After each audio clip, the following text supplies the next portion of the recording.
From Hockley Wood down to the spa with the horses. Ride awareness. Half an hour. Good evening, councillors. It's a couple of minutes early, but everybody's here, so are you happy to start? Yeah. The emergency evacuation announcement. Sorry, is everyone here? Everybody is coming, yes. All right, apologies for the... Yeah. Emergency evacuation announcement. Can we take that as read? No? Yeah. Apologies for absence. We've received apologies in the office from Councillor Cooper and Councillor Oakham. Are there any substitute members? No? Non-members attending? Good evening, Councillor Weston, welcome. Thank you so much. First time ever this. Minutes of the meeting held on the 17th of April 2018. So, are they agreed? Agreed. Item 5, to receive declarations of interest. Are there any? No.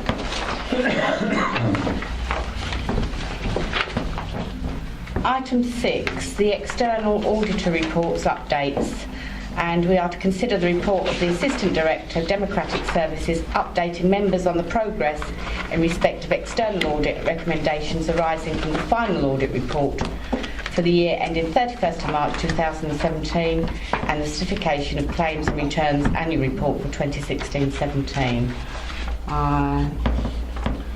Thank you, Chairman. Good evening, members. For those of you who don't know me, I'm Jim Kevney. I'm the Principal Auditor of the Council's Internal Audit Service. This report provides updates on the audit recommendations from 2016-17 from the work done by the external auditors relating to their final audit report and the certification of claims return. Recommendations from the formal report have now been implemented in full, and work is on course for completion by the agreed date for the second step. Any questions?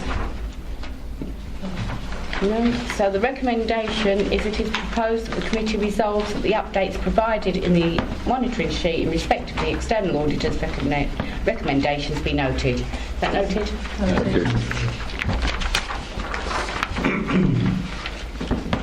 Item 7.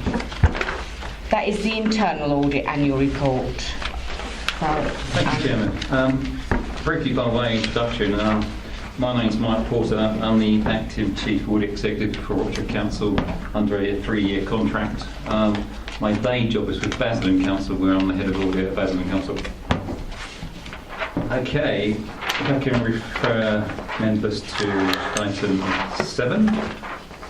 Okay, the purpose of my annual report is to provide an opinion on the Council's arrangements for governance, risk management and internal control for 2017-18. My opinion for 17-18 is that of adequate assurance and that the Council's arrangements for risk management, internal control and governance generally accord with proper practice and are fundamentally sound. There was some debate at the call-over meeting last week as to the word used adequate. Is the word generally used by internal auditors? You can take it to be satisfactory. It's basically sound. The practices are sound. We tend to use adequate all the time. It's a generic term we tend to use. You might refer to a school report. You might say could do better, but generally it's okay. It's fine. So basically, my opinion is basically the arrangements are called proper practice and fundamentally sound. Where issues have been identified, the internal audit has made suitable recommendations, and we follow up on those as part of best practice. The opinion does not imply that internal audit has reviewed all risks related to the council, and we can't look at all areas in any one year. So basically, there's a plan of audit work that we actually put in place at the start of the year. So how do I arrive at my opinion? Briefly, we put together a plan of work for the start of the year, which we bring to the Audit Committee, and that's approved and signed off. And it outlines all the work we're going to undertake in 17-18. And all the audits we're going to do. And for each audit, we actually provide an assurance rating. And that's how I actually get to my annual opinion. So if I can refer members to Appendix 1 on 7.6.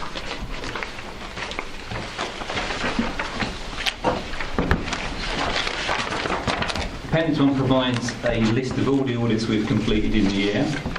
And as you will see, we've completed a large number of audits across a wide spectrum of council activities. From an audit team that's generally consisted of one member of staff, i.e. Jim, we've completed a lot of work in 17-18, and that should be applauded. As I set out, the point to make is that we can't look at everything in 1 year, and we try to cover everything in a 3-year cycle.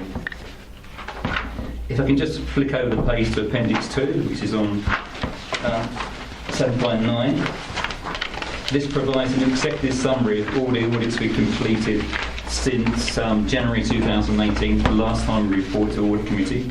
There are a couple of audits that are missing from Appendix 2.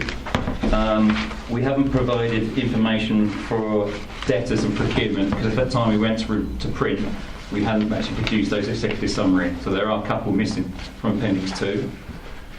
Also, I think we touched on the fact that we had just briefly started some work on a couple of contracts for leisure and street scene.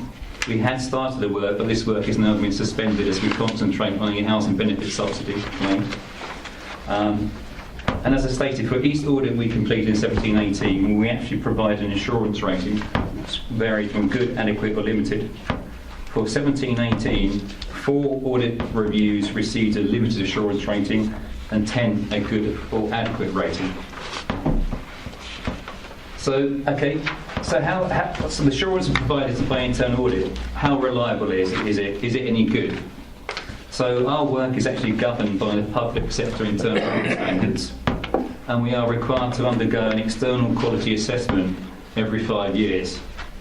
This was actually undertaken in January 2018, and a copy of the report is provided at Appendix 5. The external assessment concluded that we conform to the standards. Furthermore, that the audit service is a competent, professional and well-respected service. In addition to the audit work we completed in 17-18, I also seek to rely on other sources of assurance. This can be from management, the risk team, and any commission work, and also ICT health checks that are undertaken by an independent party. Just to conclude, I'd like to briefly touch on audit resources, which is mentioned at 7.4. Excuse me, Chairman. May I ask a question as we're going through? Just, this is new to me, Chairman. Where it says on the core element of plan, where it keeps saying failure to ensure failure, can you just explain that a little bit to me? So I'm not, or am I being sort of silly? You were looking at 7.8, 7.7, 7.8. Under the core element of plan, it says, several, it says failure to ensure good governance. What exactly does that mean, please? That is, Mr. Chairman, we're looking to make sure that there isn't failure to ensure good governance. That's the area we're checking to make sure that we're covering the risk. The risk is a failure to provide governance. The risk is that we don't provide consistent value for money, and that's the risk that we're specifically looking for within the scope of the individual audit. We're not saying there is failure. Basically, it's the risk we are auditing against. So what we look for is controls in place to prevent that failure. So it's just a description of a risk. Oh, okay. So basically that says this is the risk, and then we're going to actually, this is what we're going to do to mitigate that risk. This is the controls we're going to look at. So we look at all the controls that will prevent that risk from happening in the first place. That's how we actually undertake an audit. Okay, thank you. Thank you. Does that explain it? Thank you, Chairman. Okay, sorry. If I can refer members back to 7.4 and Section 9, resource implications. 9.1 says the current level of make-up in-house and other available third-party internal audit resource is considered sufficient at present. At the time of producing the report, we've just run an advert campaign and had appointed a new senior auditor. But at the time of actually going and checking references and agreeing that, he decided not to take up the post. So we now have to rerun the recruitment campaign and seek the appointment of a senior auditor. So at the time of writing, we had accepted the job offer, but subsequently turned it down. So we are now rerunning the ad campaign. Is the ad out now? It's going through HR as we speak. So it could be a few months before. Yeah. Okay, so it's not really sufficient at present. No. Sorry, Chairman, may I ask a question on that as well? Why is it, Do we know the reason why he took another job, or was it a... He had a temporary contract with Warwickshire Council, and they decided to make him permanent and offer him more money. So that's the reason he took the job. Thank you. It's an ever-changing world. You know, people retire and people take jobs. So basically, the audit resources are a continuing problem. I face at Buzzard all the time. Okay. It's how you look to mitigate that. So there's a number of avenues and options. You can actually buy the resource in. If it gets to that stage where you can't find a suitable candidate, you can actually buy that resource in from an accountancy practice. But there is a significant cost for that. It's about £450 a day. Okay, thank you very much. Thank you, Chairman. 9.2. We've still got a problem there by the look of it. Yeah, it's the same thing as the resource issues. Yes. Is there anything being done to... Again, we buy in ICT audit days, and we also rely on third-party assessments because there's a health check undertaken by a third party which confirms our code of connectivity. So usually we rely on third-party assurance in relation to IT work. So we're not really looking for anybody to... No, there's sufficient assurances from third parties in that area. Councillor Hyde. Yeah, just a couple of questions for me. On page 7.20 ICT security, it seems very similar to the report we had at the last meeting. Is there any changes to that? We still seem to have potential vulnerabilities. An ICT health check still seems to be underway. Okay, I'm just wondering how fast it's going to move, or if it's an ongoing process which will continue until they are secure. Pass that to Jim. He's had an update. Thank you. Yeah, the health check has been completed. A report has been put back. I haven't seen the outcome yet, but has been worked on by our IT staff. We are expecting to still see issues relating to the unsupported service, but there is a plan in place to get those sorted out by the end of the summer. The IT member of staff to speaking to today, she felt that had there been anything significant out of the blue, that we would have been made aware of that immediately. But she's not anticipating anything that we weren't aware of. I haven't seen the fine details of it. I was hoping to get a copy of it today.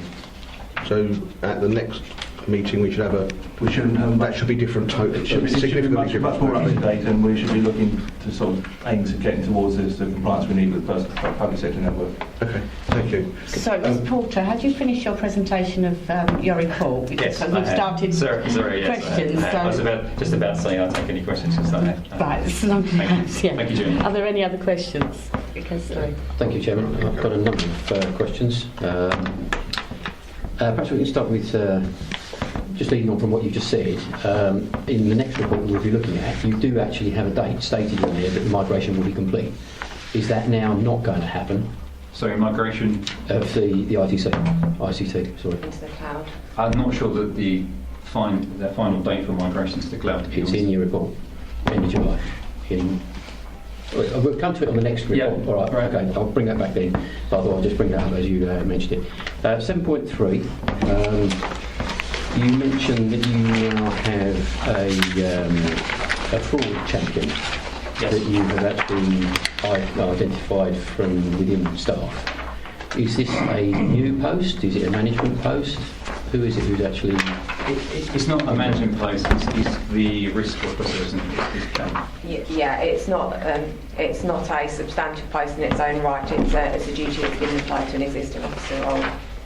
So yeah, the officer that's got responsibility. So it's a senior officer who's got this, who's been given this? Well, it's not someone that sits on the leadership team, but it's someone that's of suitable seniority within the organisation to be able to fill the... So you would say second tier? Well, essentially, yes, she sits within the finance team, so yeah. Okay. Is there extra remuneration being paid for that? I don't want to say 100%, but I'm pretty sure no. Okay, thank you. Come back to you in a minute. Oh, sorry, you still got... I have got quite a few questions, if you... Chairman, if you could bear with me. Okay. That's fine. 7.6, environmental health. You give it's the only recommendation category where you give a number of items in S. Now, one of the things that has actually been brought to my attention recently is the fact of some people, some restaurateurs, actually advertising 5-star rating of Rochford Council on their food standards in the restaurant, and it's actually 1. What's actually being done about that? Okay, in relation to those matters, members of the public can report that. And there's obviously an online app, and if it doesn't agree with that, they can actually report that issue to the council, and then the council will actually undertake a visit of that establishment. So there is a mechanism for reporting those. It's not something that we would continually check whether those ratings in the window comply with the application. It's not something the council does. Surely though, if someone, let's say for instance in this particular case, gets a 1-star, Yeah. you'd be wanting to check that they've actually downgraded the notice in their window. You would do that, yes. Does anyone do that? As part of the process whereby they actually take a review, they will then check that ratings to then be put in the window because they could go back and subsequently inspect their premises. So it should be done, yes. Okay, is it being done? I would have to check, confirm that's the case. Okay, can you come back to us on that? Yes. If I can just jump in there, I was in a cafe in Rochford the other day, and their certificate is dated 2014. So I think it's supposed to be done at least every 3 years. Can I just come back on that? Some establishments are done more often. There's a risk rating, which depends actually how often a premises is inspected. So it's a risk rating. Some are reviewed every year, some 3 years. So the council applies a risk rating to each type of premises, and then determines actually the inspection. 2014 was 4 years ago. Yeah. Whereas it's without knowing the premises, I can't tell you when it's due for inspection. If you ask the question, I can take that back to the appropriate team and see when it's up for inspection. It's due every 3 years. It was due for inspection last year. Yes. Yeah. If you give me the name of the premises, then we can take that back to the team. I'll tell you after the meeting. Okay, thank you. Oh. It's just for the new members, and me, because I've forgotten. Recommendation category, CSML. What are they, please? What do they stand for? Sorry. Yeah, critical, significant, moderate and low. Right, that's critical, significant, moderate. And low. Sorry, I'd forgotten as well. I'd just been asked a question and I couldn't answer it, sorry. Sorry, Chairman. Ongoing here. 7.14. Going on to risk areas. We've got an item, the fourth one down on the list there, failure to ensure that contractors, partners or companies working for or with the council have effective policies and procedures to meet health and safety requirements. Does that include Green Gateway? Green Gateway have signed up to council standards for health and safety. So that doesn't include that in that moderate or limited No, assessment? we will be looking at the contract procedures rather than specific contracts. Okay. So moving on to 719.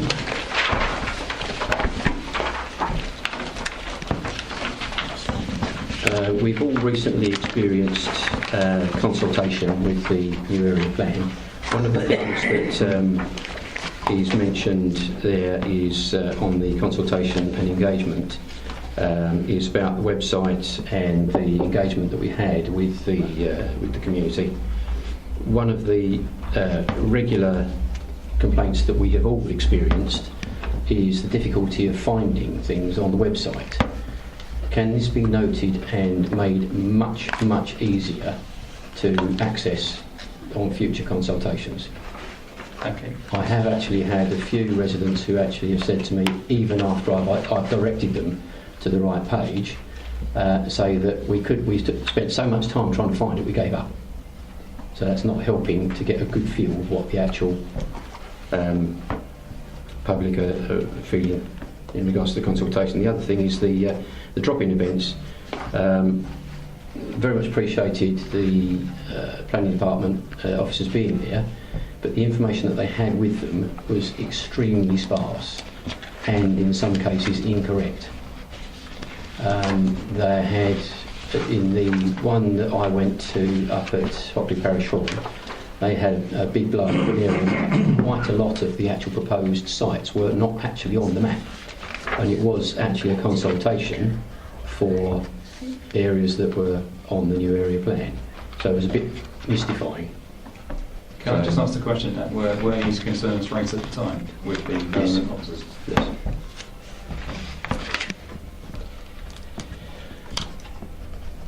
Okay. 728.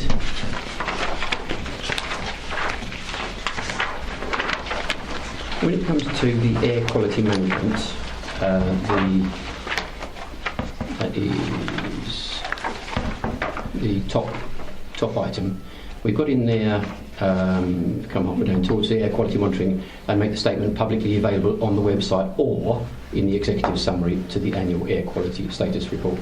Can I request there that we actually replace the or with and? I think that would be in the interest of transparency. Is that possible? Yes. Can pass that request on to the service. Yeah. Thank you. Have you got any more questions? One more, if I may. Thank you. It's just that others are wanting to... Yes, yeah. 730.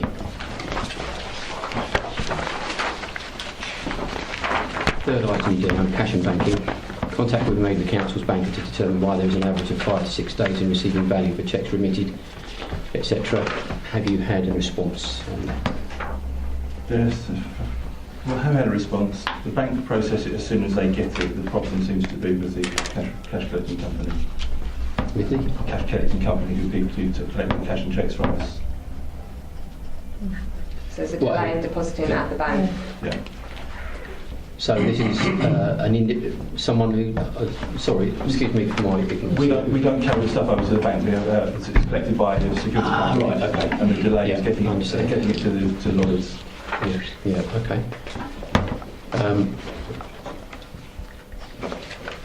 The last one was 738.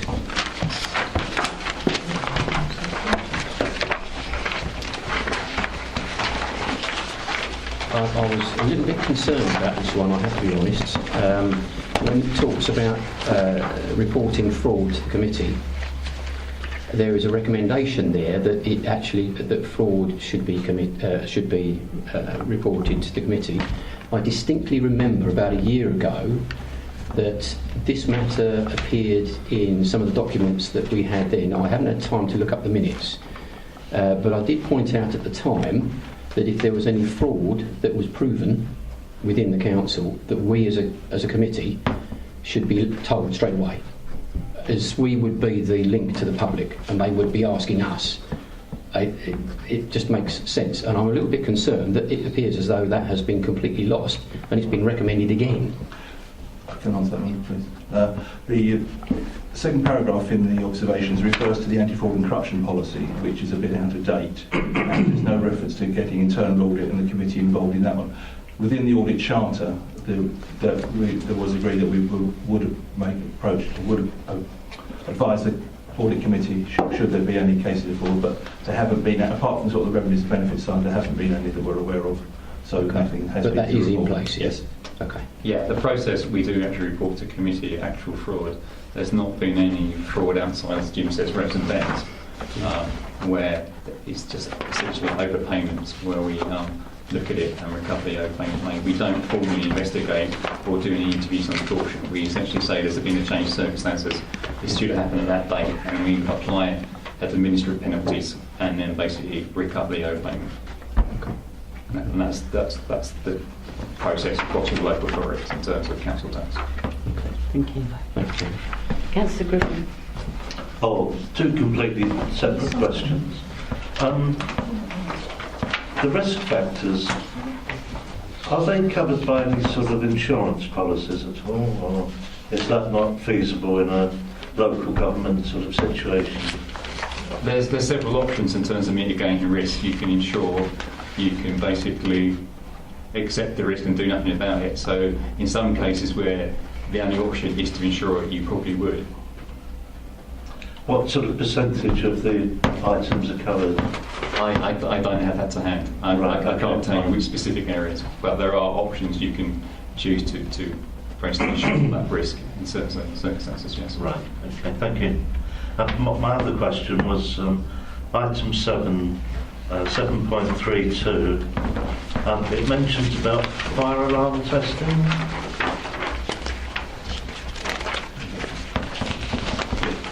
Yeah, that has been implemented now and it's much more regular. I was just going to say that the building where I work, they carry out a fire alarm test on a Friday morning, but I'm never present on a Friday morning, so I never hear the alarm or have any idea what it sounds like.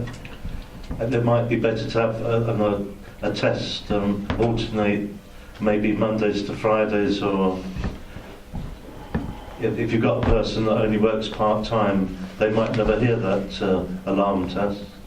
I think part of the thing about setting at a regular time is the people who do the check will actually have to remember to do it on that time. It encourages them as well. It has been implemented now. As it says, there's a fair comment to what you say, but it's part of them getting into a sort of discipline to make sure it's being done. Okay, thank you. As a follow-up to that, we should have one at full council meeting, shouldn't we? I was just going to say that. I presume this is in the Rochford Council building. Yes, yeah. Sorry, Chairman, could I just say, I think it's pretty obvious when a fire alarm goes off that it's a fire alarm. I mean, it seems an obvious thing to say, but... Absolutely. What I was going to say, Chair, was that I've been on the council 2 years. And I've never ever here or at RDC offices been there when there's been a fire alarm. And you're quite right. We all know what a fire alarm is and what it sounds like, but do we know if it's a test? Can we get out of this bit? We've always had the safety thing, get down those stairs. Can we do it? We've never ever had it tested.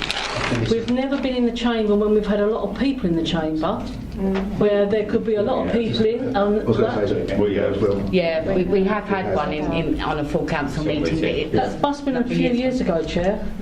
So I've not been here once. I've been here 2 years. Yeah, but it was a very pleasant evening. I know I can remember that. Yeah, it's just a thought that perhaps you need it for members as well, the staff. Perhaps that's one thing, though, that with having it at a regular time would underline the fact that if it's not at that regular time, it must be a fire alarm genuine one. So there might be a bit of... I understand where you're coming from, but if you start varying when the test alarms come, people aren't going to know. It's going to confuse things. Well, we just have two. Like 1 week it's one day, another week it's another day. Perhaps you could take this back and have a think about the fire alarms. Okay. But you're right in what you say, they are generally done the same time every week, so everyone knows it's a test. Yeah. And then outside of that, if it goes off, it's free. That's generally best practice suggests that they should be done at the same time every week. So, Councillor Shaw, did you ask your question? Yeah, I was just saying, I think we should have when we have member meetings, there should be a fire alarm test. Councillor Hoy? Thank you. Shouldn't be too long. I think Councillor Eves has raised some of my questions, so I won't go over them again. So I'm sure they'll be answered. Page 7.11, the housing benefit report. I'll just use this one. I know it's referred to elsewhere. Which is a bit concerning. I suppose the first question is if it has an impact on the subsidy claim, what level of exposure are we open to on that? I mean, how much may that affect the subsidy claim, by how much money? And also, sorry, I couldn't get them up on my computer, but I know Sonia has sent them out, or someone has sent them out, that we've had the latest financial information through. And I think, from memory, and I haven't got it in front of me, but I did read it, and I'm sure it's slipping back into the red again, the collection on housing, around housing benefit. So I'm a bit concerned this may still be, is an ongoing problem still, if we're still having a backlog to deal with. It said, the report said we're out of the backlog, but then it seemed to be slipping into the red again on the latest one, or amber at the very least. If I take that one, I think you're referring to the latest performance report. Yes, the performance report. Yeah. And I So, know yeah, it's that- referred to in there as well, and it's relating to the same issue around the backlog. Yeah, so you're right, and it's still red insofar as we're still lower than our targets at the beginning of the year.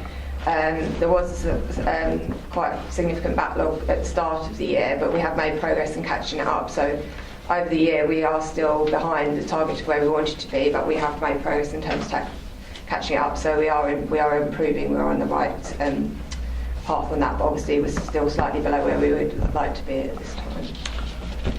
But I think what I'm trying to say is we're now through 17-18 into 18-19, and we still have a backlog. Is that still Well, the a big performance issue? report was for the end of year for 17-18, so we haven't reported on 18-19 at this time. So we'll Yes, that was last quarter. Yeah. yeah.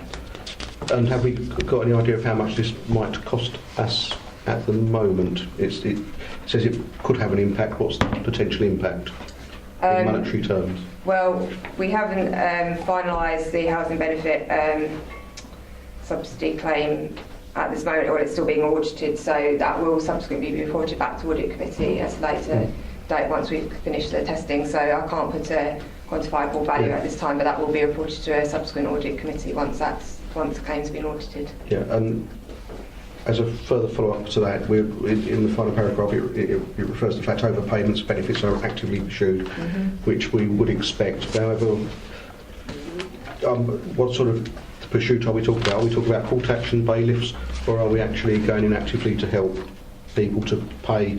Because this could be a substantial amount of money to some people, and I'm just concerned that this may not be recoverable in reality. I think we're trying to get a more sensible view as to what is recoverable. In the past, there has been sort of lots of effort expended on debts which are clearly not going to be collectible. Certain ones we can't go after. If there's a fraud, for example, we have a significant overpayment as a result of fraud which is identified by the DWP, we don't go involved in the prosecution of those, and there are mandatory maximums that you can recover from ongoing benefit, which can make some debts last longer than the average mortgage. But the team are very conscientious in pursuing what they can go for, and we do use all methods available, up to and including court costs. But even now, sort of, the cost of taking a small debt to court was almost double it. So there's chasing good after bad sort of thing. But we would always seek to recover the payment, so we would always, if we identify an overpayment, we would always seek to recover it. But as you say, if someone is not compliant with that request for the overpayment, then obviously it's done on a risk assessed basis of whether it's cost effective to pursue the debt or not. And what would happen to that person? Would they then not receive any housing benefit? Would it come out?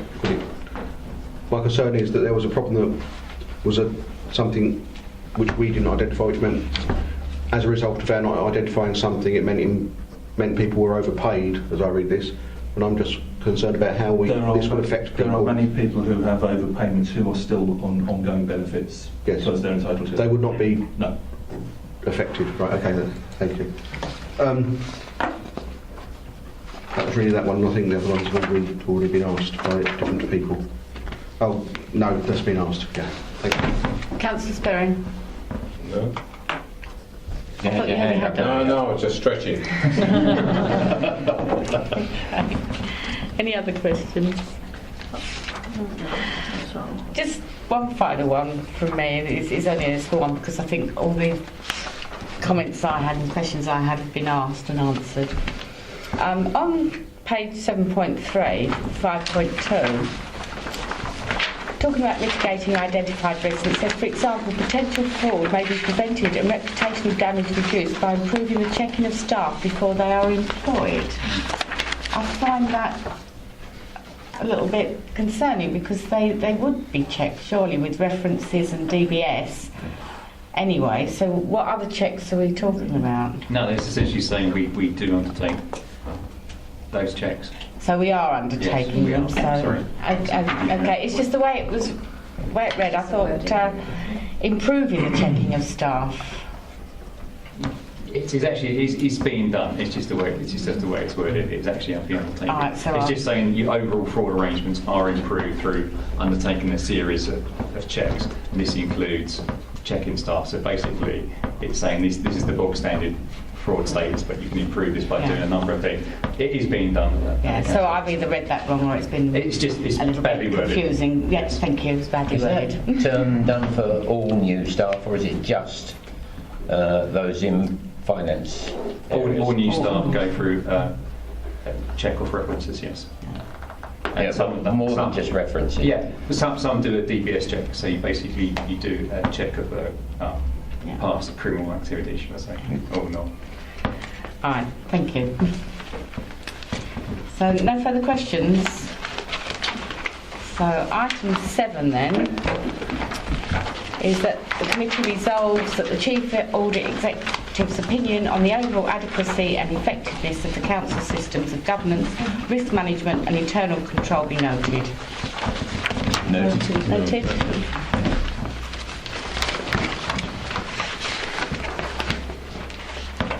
Right.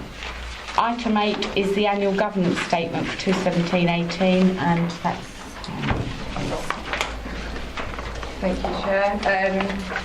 I think members should know who I am, but just as a way of introduction again, I'm the acting Section 151 officer for District Council. I'm seconded from Essex County Council under the current arrangements. As part of that role, obviously I have a role in terms of the internal governance arrangements as well. So I think members will be aware that as part of the accounts and audit regulations, we are required to produce an annual governance statement each year, which should be presented to members for their consideration. The purpose of the annual governance statement is to identify the procedures that the council undertakes to ensure there's an effective system of internal governance and control in place upon which you can place your assurance. Local authorities have a sort of strict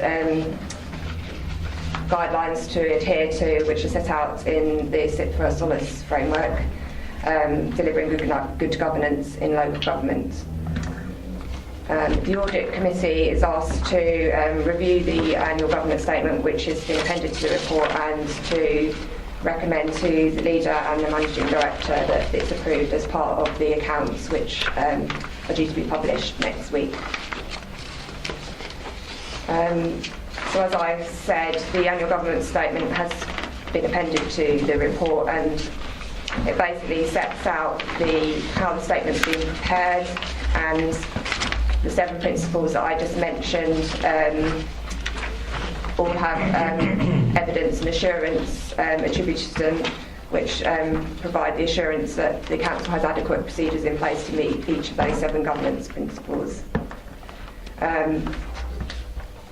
Part of the assurance is heavily placed on the internal audit recommendations. So the previous report we had from Jim and Mike in terms of the internal audit report is one of the main sources of assurance we use for the annual governance statement, but it's not the only one.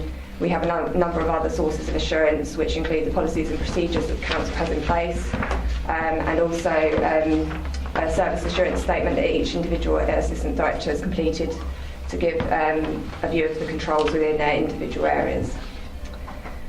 So the view set out within the annual governance statement is that the council does have adequate assurance and procedures in place to deal with internal governance, and therefore we are asking that you would agree that the annual governance statement is agreed and can form part of the annual accounts for 17-18. So I'm not proposing to go into detail because I think it's reasonably self-explanatory in terms of the detail sitting behind it, but obviously if there's any specific questions members wish to ask, we'll do our best to answer them. Thank you. Are there any questions? I've got one, Chair. I don't mind. No, carry on. First page a bit small. 8.6, second line. This is really sounds silly, but it's Rochford-based staff and use of other available information. Full stop, semicolon, no concerns were identified. I don't think. Okay. It's just a bit. It's just out of notice. I haven't proofread it. It's just something which I saw, we can correct that, yeah. and I thought if I've seen it, I may as well raise it. Thank you. 8.7. This is just a little bit around training, and it sounds pedantic again. We have here members of development licensing and appeals committees undertake mandatory training as appropriate. I think it's quite good that Councillor Mrs Weston is here actually. Members of licensing do not undergo mandatory training. Members of licensing who want to sit on the subcommittee undergo mandatory training. That was changed this year. Okay. So that's actually is recorded in the training book as well, if you've all got that. So it's slightly different. You can sit on licensing and not have undertaken that mandatory training. But if you wish to sit on a subcommittee, you have to have undertaken the mandatory training. Okay, well, yeah, I don't know. I'll take your word for it. That's but we'll quite go back new. It's and in check the- it. Yes, amend it if necessary. Yeah. That was changed by the Standards Committee this year. Yeah, but licensing subcommittees. Okay, fine, yeah. Yeah. Oh yeah, Mr. Bostock. Got the record, yeah. Sorry, I forgot you were there. Well, I read that, didn't spot that, so all the semicolons. I suppose on that 8.8, 8.9, I'm just raising the same concerns that Councillor Reeves raised earlier about the mentioning about resident engagement, particularly around the budget area. I think we're mentioning it. I don't think it was. We're mentioning it and not saying if the engagement was good or bad. I don't know. I think it was at least we might say it was disappointing if we're doing an honest report. So it would be nice to have more engagement from members of the public. So the second paragraph on page 8.9 could say something about the new local plan, but we always think it could be done better. But I know Councillor Sperring is here and he chairs the I'll be honest, plan, and I think it was a lot better than the first local plan anyway, so I'm not going to criticise that. It was just really around the I don't know what you can do. You can't drag people out. No. Sorry. No, I'm not criticising. I mean, if you went and knock, if you went and knocked on their door, Yeah. 9 out of 10 probably say, Yeah. not really very interested. I don't know enough about it and won't comment. I don't know. I'm not complaining about. No, but I think that it's is a just saying, problem. Perhaps we say it is disappointing. Yeah, well, I mean, That's all. I don't know if you can say it's disappointing if you put something out there and people choose not to pursue it. I mean, the information was available. We delivered a leaflet in regard to every house in the district. If people don't want to respond to that, I mean, whether you say it's disappointing or lack of, or apathy or whatever, but I don't quite know what else you're supposed to do to encourage people to respond to you. We've gone out and contacted every household in the district, but we can't force them to respond to us. It's residential If I- voice, isn't it? Yeah, exactly. I make sure I was actually more referring to the budget one. I wasn't referring to But that I one. So mean, I'm sure you're aware that I think you've done a lot more than was done the first time. but let's say I think it's the same thing, Councillor. I think you cannot force people to become involved. You can only put the tools in their hands, and if they choose not to use them, it's difficult. That is the case with most things. That you can put up posters, you can, as you say, knock on doors, but it's a decision people make to get engaged, to engage or not. I mean, I think we're in all aspects where the council has tried to, get involved more, and it's there, and once you've registered it comes up time and time again. But I mean, I'll be honest, I would think, knowing my own road, most of them, if they won't know anything, they see me walking down the road and they say, what's going on with this? And that's about it. That is about it, seriously. Difficult. As long as we are trying to engage and doing the best we can. If it doesn't want to be changed, it's...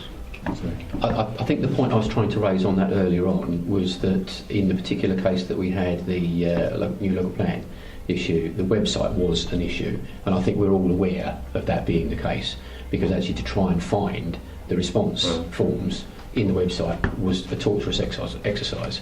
It could do with being much more straightforward in future. Okay, thank you. I have one more. Oh, sorry, That's Councillor. okay. I think there's one more because I can't see any other marks on there. Page 8.12, it's regarding to the Association of South Essex Local Authorities. It's not necessarily correcting anything, it's just furthering a question I asked at full council of the managing director, which I still haven't got a response to. So I thought I'd ask you here as well. There was in the first paragraph on 8.12, it refers to a grant of £900,000 awarded to it. In the actual grant application that was made, which was made by Thurrock as effectively the lead authority in the grouping, the application detailed monies which were for money already spent on things such as the strategic housing management, I can't remember the last word, which is obviously a joint thing which we've also spent money on. So my question has always been, and will be again today, can we please see how much of that money we get? Because that should surely go back directly to us and our planning policy budget as a recovery, because that's specifically in the grant it was said there was recovery. And I can't remember the figures because I haven't got it with me today, but it was a significant number of hundreds of thousands. I think it's a couple of 100,000. Yeah, I agree with what you've said. As far as I'm aware, and I haven't had an update on this very recently, there hasn't been a firm allocation of monies, how the monies would be shared between the authorities, and in essence the majority of the money is for joint work. So it's not a case of it being divvied up between all the authorities that bid for it. It's to undertake shared work. But I agree that there's part of it may be to fund some work that had already been done, but as far as I'm aware, we haven't actually agreed how much of that would be coming back to us directly at this stage. So you are following it up? Yeah, if I may, Chair, it was for work already done, but it didn't specify it would be shared. That's why I asked the question. So I'll take it away. As far as I'm aware, it might be Thurrock's share of the cost of it, or it might be the 5 authorities' share of the money. And I was just a bit concerned if we had failed to get in on that as well. So you'll get the answer. Yes. Thank you. You'll be glad it's mercifully short because the questions, most of them, have been asked already.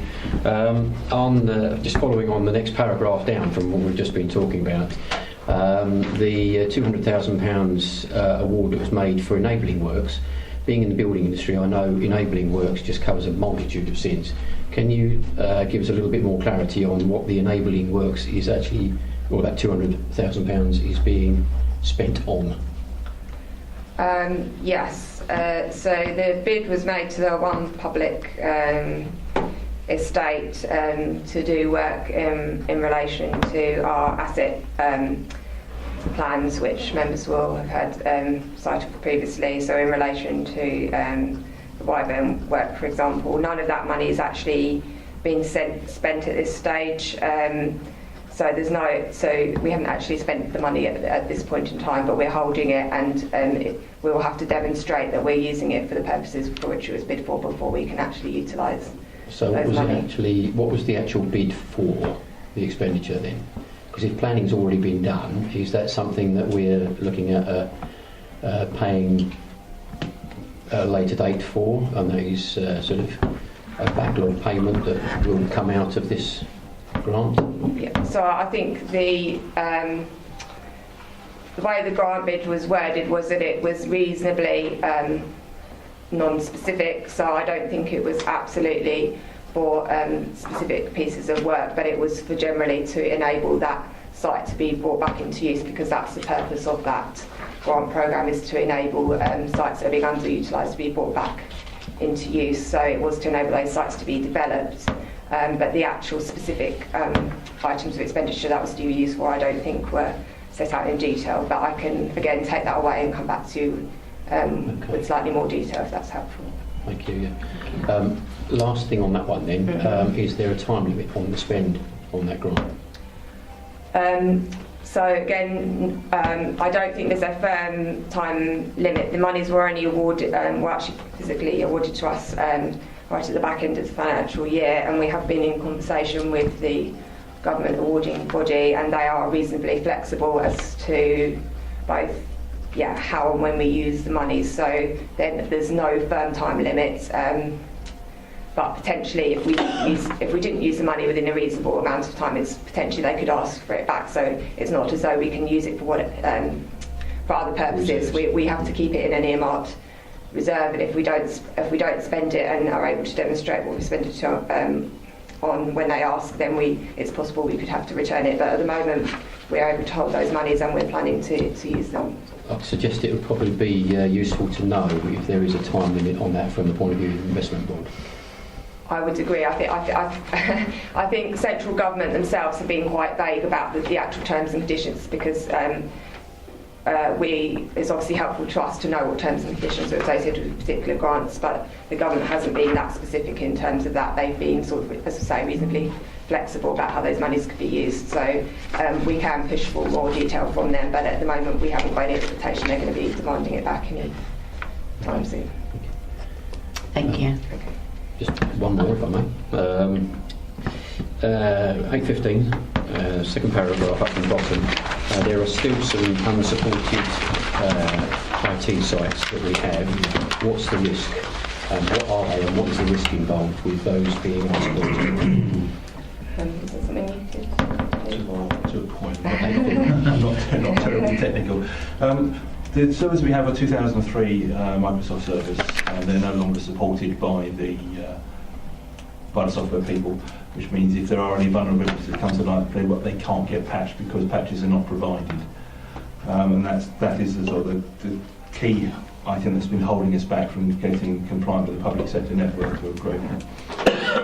Work is on hand at the moment to try and migrate any items that are on the 2003 servers to more compliant servers, which will then be able to move into the cloud environment. But my understanding on that one, it's being delayed till after the final accounts, so it's not getting in the way of the final accounts. What systems are running through those servers at the moment then? I'm just concerned about risk. Well, the systems are being migrated, so I don't think we've got an exact list of which ones have or haven't been done at the moment. Okay. We could take can it back. find out. Perhaps. Imagine we can find out. Okay. Report back. Chairman, I've got a couple of questions that I did put through to Matt Petley because he didn't get them till the last minute. I believe he actually sent them through to Natalie this afternoon. It's Naomi, but yeah. Naomi, sorry. Yeah, unfortunately, I was only given these questions right before I left the office, so I haven't had a chance to look through them in detail. Having had a quick glance, I don't think any of them pertain specifically to items on the agenda tonight, so I would just ask that I could respond outside of the meeting, the written response to those questions. Could we just, sorry Chairman, with your indulgence, could we just voice these questions, because I think they are relevant to what we should be actually aware of and be asking. There's one in particular with the cash machines. But not on... I don't think these questions pertain to any of the reports on the agenda for tonight.